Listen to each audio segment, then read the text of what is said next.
आदरणीय दर्शकबिनहरू सबैलाई नमस्कार। म कृष्ण सापकोटा। आज म एउटा सानो कविता लिएर आएको छु। कविताको शीर्षक रहेको छ म अनाडी हुँ, यानि कि हार खाएको मान्छे। म अनाडी हुँ, जित्न नजानेको मान्छे, हारसँग बाँच्न सिकेको आत्मा, सपना धेरै देख्ने, पुरा गर्न नसक्ने हार, विश्वास धेरै गर्ने, धोका धेरै खाने मन। म अनाडी हुँ किनकि म सिधा छु, किनकि म छल गर्न जान्दिनँ। हाँस्दा पनि आँखामा डर लुकाउँछु, बोल्दा पनि मनमा शब्द लुकाउँछु। म आफैसँग हार्छु, अरूसँग जित्ने दौडमा। म ढिलो छु, इमान्दार छु, कमजोर छु, तर झुटो छैन। मेरो हार मेरो परिचय बन्यो, मेरो चुप्पी मेरो भाषा बन्यो। म भिडमा हराएँ किनकि म कराउन जान्दिनँ। म पछाडि परेँ किनकि म धकेल्न जान्दिनँ।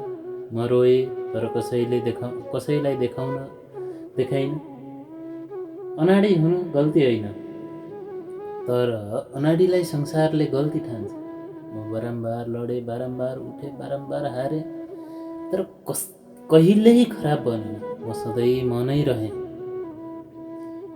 मेरो सपना फाटेका कागज जस्ता छन्, मेरो सपना फाटेका कागज जस्ता छन्।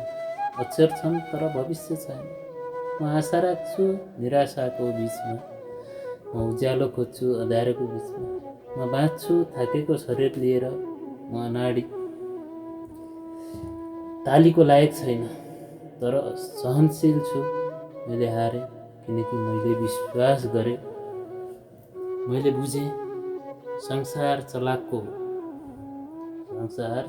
हो, सरलको होइन।